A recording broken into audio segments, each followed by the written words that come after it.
Creta. Es el año 1700 a.C. y en esta isla mediterránea, la primera civilización de Europa está alcanzando su apogeo. El palacio de Knossos se extiende por 20.000 metros cuadrados. Más de 1.000 habitaciones conectadas por laberintos de pasillos.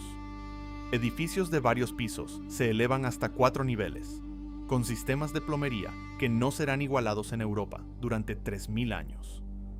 Frescos en rojos y azules intensos cubren cada pared, y en su centro no hay reyes guerreros.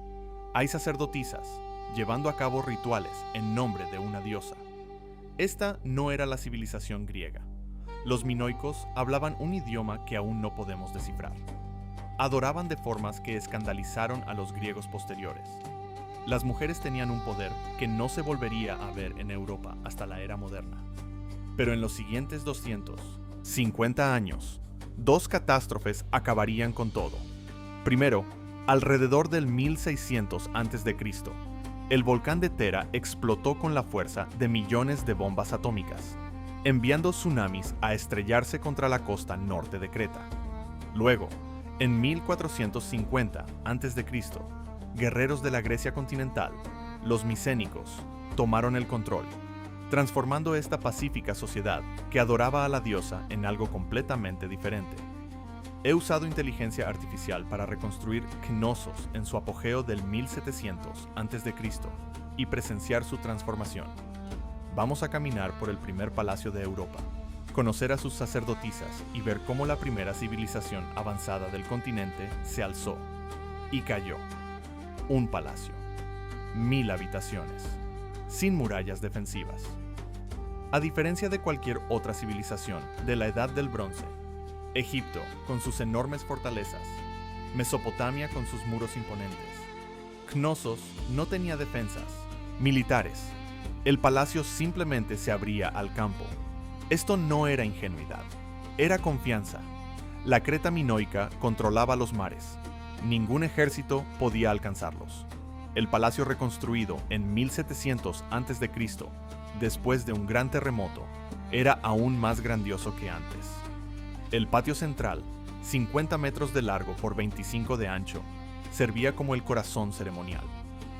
Imagina estar aquí mientras las procesiones pasaban. Sacerdotisas llevando vasijas sagradas, saltadores de toros preparándose para los rituales que definirían la religión minoica. La sala del trono se situaba en el lado oeste, pero aquí viene lo fascinante.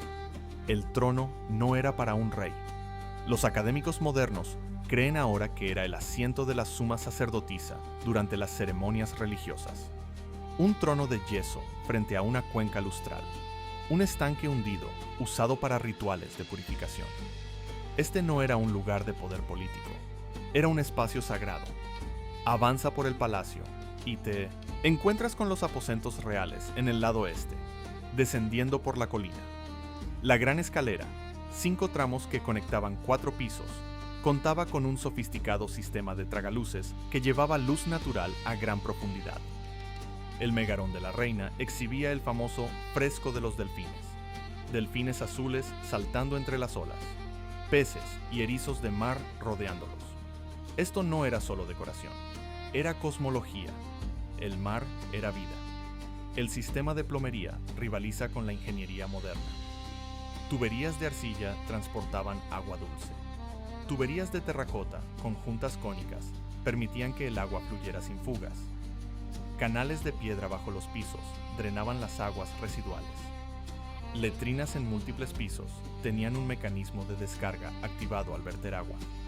En 1700 a.C., Knossos tenía mejor saneamiento que la mayoría de las ciudades europeas en 1700 después de Cristo. Las columnas, a diferencia de las griegas que se estrechan hacia arriba, eran más anchas en la parte superior y más estrechas en la parte inferior. Hechas de madera, pintadas de rojo oscuro con capiteles negros. Hoy todas se han perdido, pero en su tiempo, caminar por Knossos significaba moverse a través de un bosque de pilares carmesí sosteniendo techos pintados. Esta fue la primera arquitectura monumental de Europa.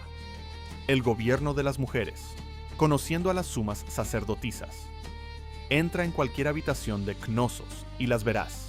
Mujeres, en todas partes. Los frescos muestran a mujeres con elaborados vestidos, faldas de capas, corpiños que exponen los pechos, joyas de oro y lapislázuli.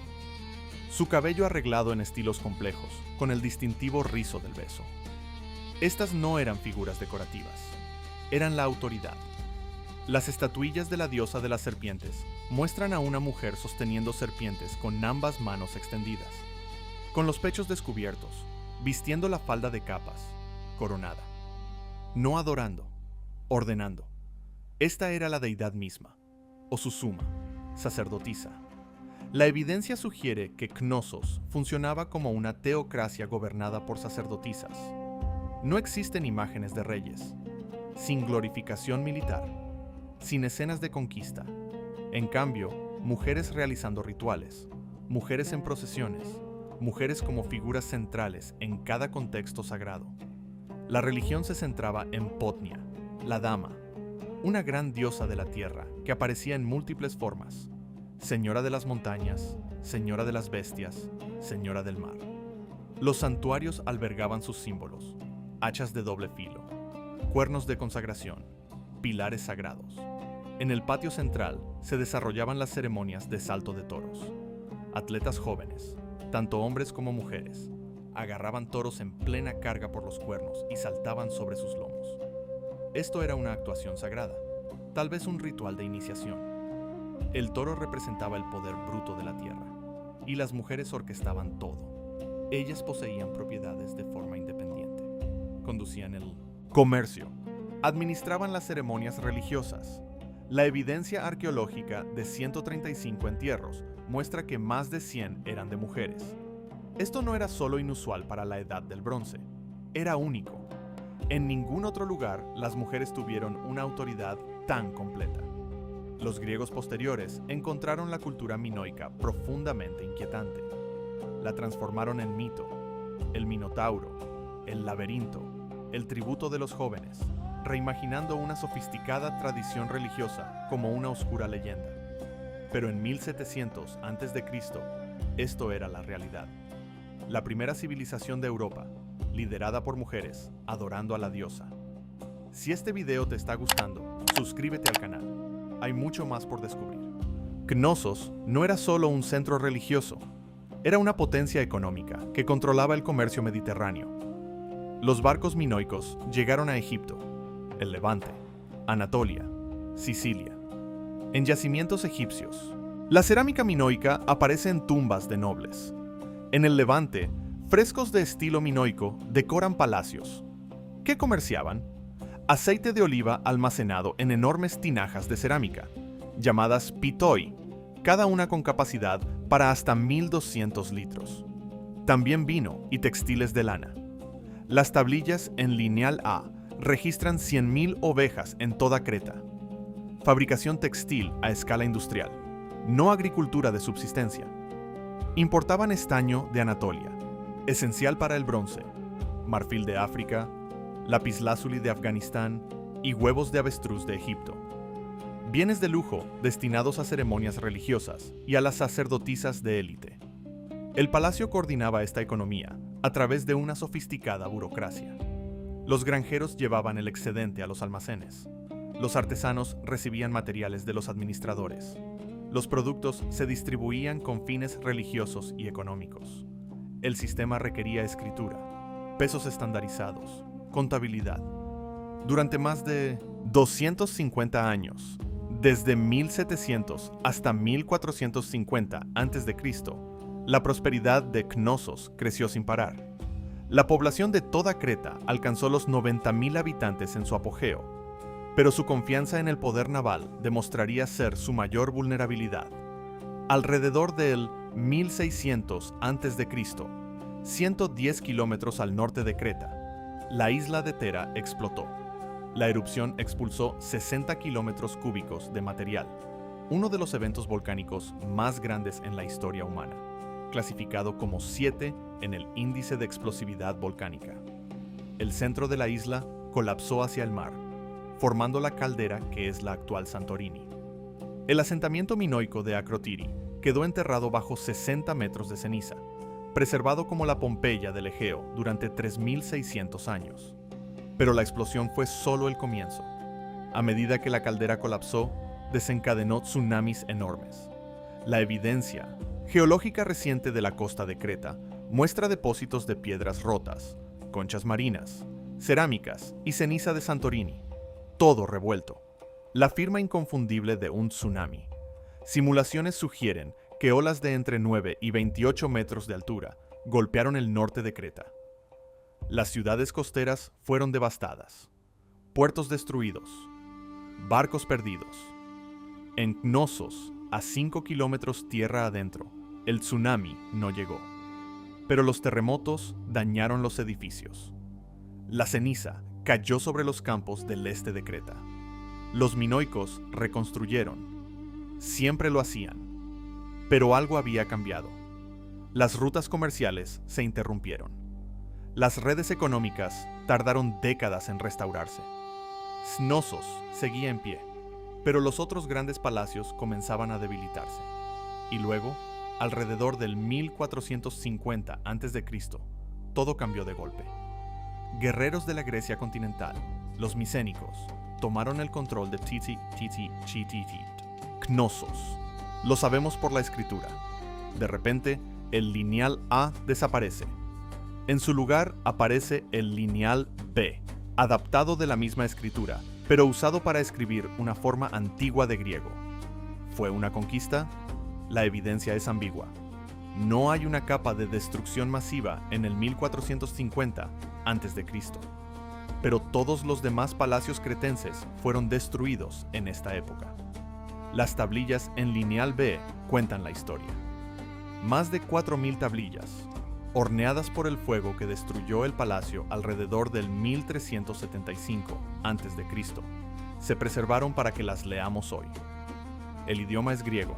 Los títulos son micénicos: Wanax, el rey; Lawajetas, el líder militar. Ya no hay sacerdotisas respondiendo a la diosa. Hay burócratas de habla griega respondiendo a un rey. La economía de redistribución continúa, pero bajo control militar. Las tablillas registran inventarios de carros, armas de bronce y despliegues defensivos. La sala del trono cambió su función. Lo que pudo haber sido el asiento ritual de una sacerdotisa se convirtió en el centro administrativo de un rey. Ocurrió una fusión cultural. Aparece la cerámica micénica, pero las tradiciones artísticas minoicas continuaron. El salto del toro coexistió con las procesiones de carros. Durante 75 años, de 1450 a 1375 a.C., Knossos funcionó como un centro administrativo micénico. Alrededor del 1375 a.C., un incendio destruyó el palacio. Si fue un terremoto, una invasión o una revuelta interna, sigue siendo un misterio. Después de ese año, Knossos nunca volvió a ser ocupado como palacio. La gran civilización adoradora de la diosa había terminado. Durante 3.300 años, Knossos yació olvidado bajo el suelo cretense. En 1900, el arqueólogo británico Arthur Evans comenzó una excavación sistemática. Lo que descubrió conmocionó al mundo.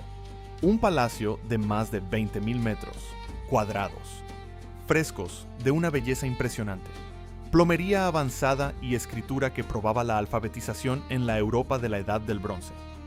El gran avance llegó en 1952, cuando Michael Ventris demostró que el lineal B era griego antiguo, 500 años antes de Homero. El descubrimiento reescribió la historia griega. El lineal A sigue sin descifrarse. El idioma minoico aún es desconocido. Podemos ver su arte, caminar por sus palacios, pero no podemos escuchar sus voces. Sin embargo, lo que podemos ver revela una civilización adelantada a su tiempo. Una igualdad de género sin igual en el mundo antiguo. Ingeniería hidráulica sofisticada. Tradiciones artísticas que influyeron en la cultura griega posterior. Los minoicos demostraron que una civilización avanzada no requiere ejércitos ni murallas, que las mujeres pueden ostentar el máximo poder en sociedades complejas. Construyeron el primer palacio de Europa. Honraron a la diosa.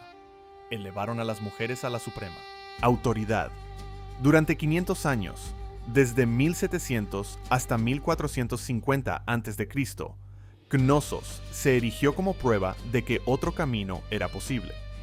Luego los micénicos llegaron con sus reyes y sus armas, transformando la primera civilización de Europa en algo que nunca había sido.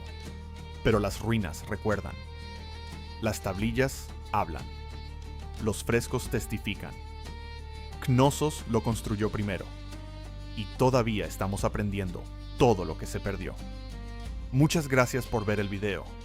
¿Qué otras civilizaciones perdidas debería reconstruir? Déjamelo saber en los comentarios.